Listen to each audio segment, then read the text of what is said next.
Hey friends, today we're going to take a look at some battery-powered devices, and one of my favorite features of those devices is the ability they give you to take them anywhere and jam wherever you want. So we're going to go out there.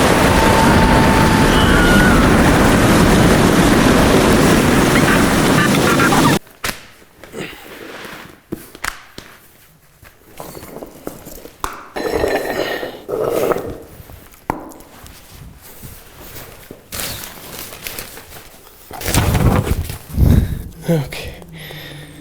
All right. Listen to that natural nature ambiance. It's good to be outside. The sun, the clouds, all these precious birds, and oh, look at that. It's a porcupine. So what I've gathered here today is a collection of battery-powered devices that I feel pretty closely mirrors a lot of what I see electronic musicians bringing into live performance and into the studio.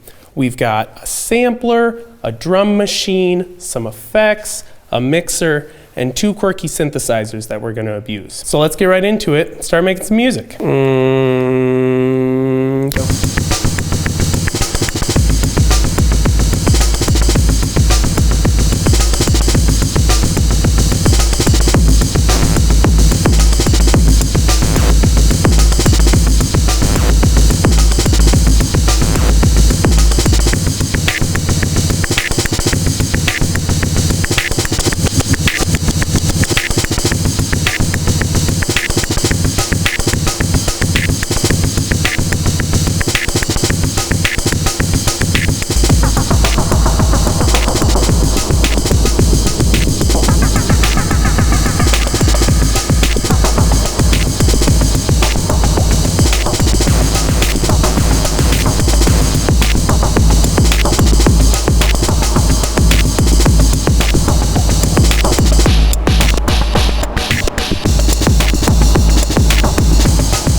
It's fairly obvious that battery-powered gear is never going to be as powerful as bigger and more expensive studio hardware. However, battery-powered gear does offer a set of limitations and encourages a few behaviors that I find really advantageous. If you're not already familiar with some of these pieces here, we've got the PO12, the Rhythm, which is a drum machine. It's one of the most simple of all the pocket operators, but I think that's one of its strengths. The 128, which is a Mega Man arcade synth style pocket operator. It's great for riffing. It's got a really fun palette of sounds. Up here is the Pocket Operator 133, which is a Street Fighter edition of the KO. It's a sampler, and it's very powerful, actually. You can definitely compose entire songs on this thing. It's very flexible. Our mixer today is the Dude from Bastl. This mixer is really great sounding for a battery-powered mono mixer.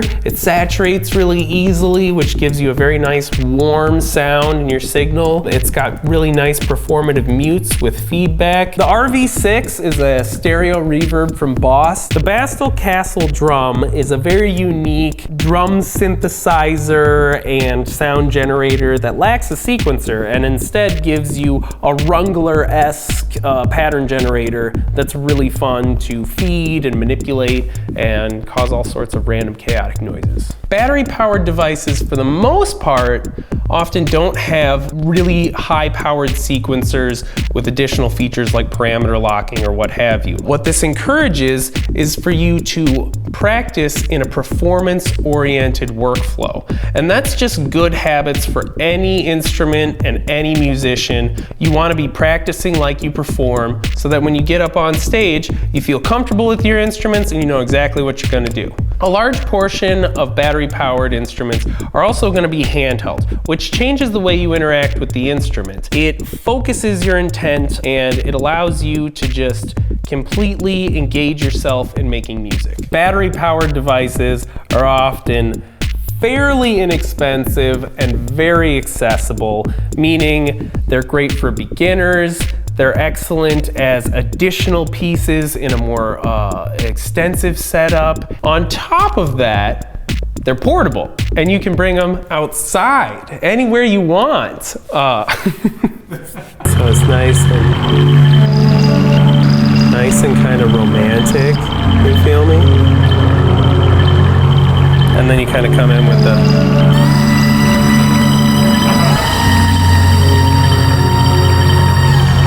But this is like the essence of of battery-powered stuff is like, you don't always have to be composing music. You can sometimes just be riffing and playing around. You can just kind of have fun with it. How often do you see people with trombones just sitting in their room, tromboning around? That's not fun to listen to. And it's fun. It's good. It's just good to explore your gear and play around with it. It's displaying the notes I'm playing, but I'm not really paying attention to them.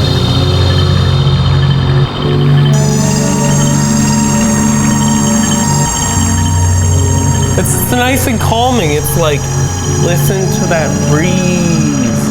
Can you hear the creek just offset? It's so dreamy.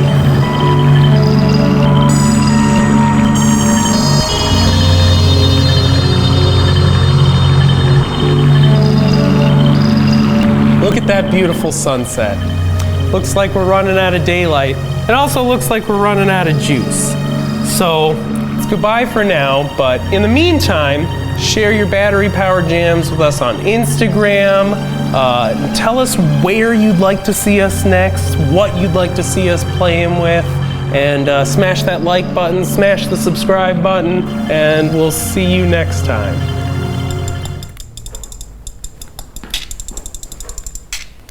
Hey,